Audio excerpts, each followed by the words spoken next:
جس کو ہم سفر کہا جاتا ہے. اسلام بیوی کے بارے میں کیا درس دیتا ہے. اور فیملی ممبر سے اب بھی بہت پیار کر رہے ہوتے ہیں مگر بعض اوقات بیوی کو بڑا ڈیگریڈ کرتے ہیں. ہم شاید بھول گئے ہیں کہ ہماری زندگی کا بہت بڑا حصہ جس کے ساتھ گزرا ہے ہم اس کے ساتھ بعض اوقات زیادتی کرتے ہیں. ہم کاروبار میں تکلیف میں ہوں, ہم باہر کسی ٹینشن میں ہوں, کسی بندے سے کسی بات کو بری لگ گئی, سارا غصہ آ کر بندے نے اپنی زوجہ پہ نکالنا ہے کہ وہ بیچاری سے کچھ نہیں کہہ سکے گی. پہلے زمانے جاہلیت میں بھی یہی تھا کہ عورتوں کو پیر کی جوتی سے زیادہ ذلیل سمجھا جاتا تھا. مگر کیا آج بھی کچھ گھرانوں میں ایسا نہیں ہے؟ ہماری زوجہ کی شاید ہر دعا میں ہم ہوتے ہیں. ہم اپنی بیوی کے لیے کتنی دعا کرتے ہیں غور کیجیے. حالانکہ میں نے دیکھا ہے کہ جن کی شریک حیات دنیا سے جاتی ہے نا, تو لوگوں کو میں نے ٹوٹتے بھی دیکھا ہے. تو ایسا نہ کریں.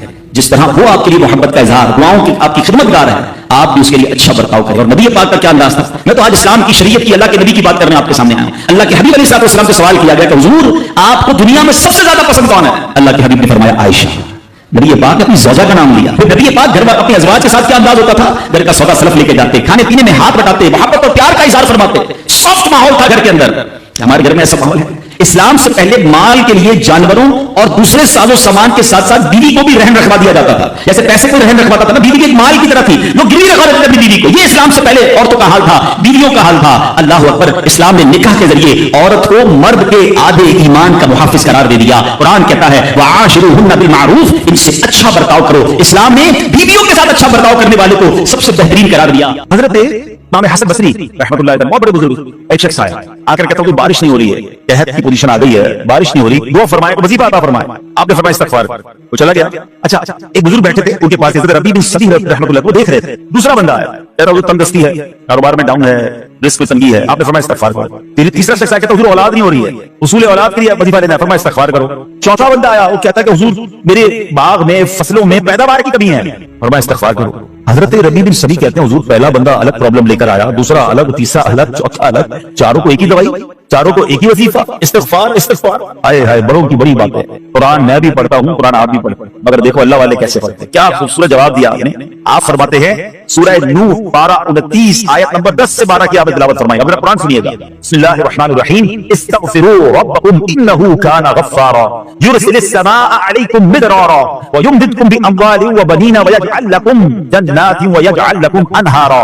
سبحان اللہ. ذرا سنیے گا, اپنے رب سے معافی مانگو. استغفروا ربکم انه کان غفارا, بے شک بڑا معاف کرنے والا ہے. آپ نے دے گا عطا, کیا فرمائے گا؟ یرسل السماء علیکم مدرارا, وہ تم پر موسلا دھار بارش بھیجے. وَيُمْدِدْكُمْ بِأَمْوَالٍ وَبَنِينَ وَيَجْعَلْ لَكُمْ جَنَّاتٍ وَيَجْعَلْ لَكُمْ أَنْهَارًا. فرمایا اور مالوں اور بیٹوں سے تمہاری مدد فرمائے گا, اور تمہارے لیے باغات بنا دے گا, اور تمہارے لیے نہریں نے بنائے گا. باغات بھی بڑھ رہے ہیں, اولاد بھی عطا ہو رہی ہے, مال بھی بڑھ رہا ہے, بارش بھی ہو رہی ہے. اس چیز سے, استغفار سے. استغفار یہ آپ کے بہت سارے پرابلمز کا حل ہے, مسائل کا حل ہے. بس اپنی زبان استغفار سے تر رکھیں. اچھا پھر اس میں تھوڑی سی شرمندگی ہے, ایسا نہیں کہ استغفار بھی ہو رہا ہے اور دماغ کہیں اور ہے, مسکرا بھی رہے ہیں, ہنس بھی رہے ہیں, اور استغفر اللہ, کسی سے معافی مانگتے ہوئے کیا بتا استغفر اللہ ربی من کل ذنب واتوب الیہ, یا اللہ میں اپنے سارے گناہوں سے تجھ سے معافی مانگ رہا ہوں. بہت سارے استغفار کے سیکھے ہیں. استغفر اللہ العظیم من کل ذنب عظیم, اے اللہ میں تجھ سے استغفار کرتا ہوں, وہ رب جو بہت عظیم ہے, اپنے سارے بڑے گناہوں سے میں استغفار کرتا ہوں. الگ الگ سیغوں سے اللہ کی بارگاہ میں استغفار کریں. ہو سکے تو کبھی گناہ یاد آئیں تو آنسو بھی بہ رہے ہوں, مگر یہ استغفار اللہ کو بڑا پسند ہے, معافی رب کو بہت پسند ہے. ابو اللیث سمرقندی رحمۃ اللہ تعالی لکھتے ہیں پچھلی قوموں میں ایک شخص تھا, اس نے بہت گناہ کیے تھے.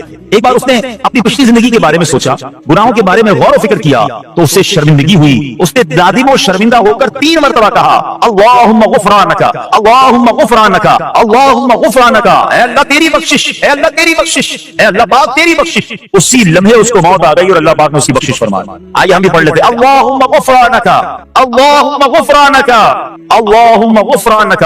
استغفار کرنا, توبہ کرنا, گناہ یاد کر کے شرمندہ ہونا, یہ اللہ کو کتنا پسند ہے.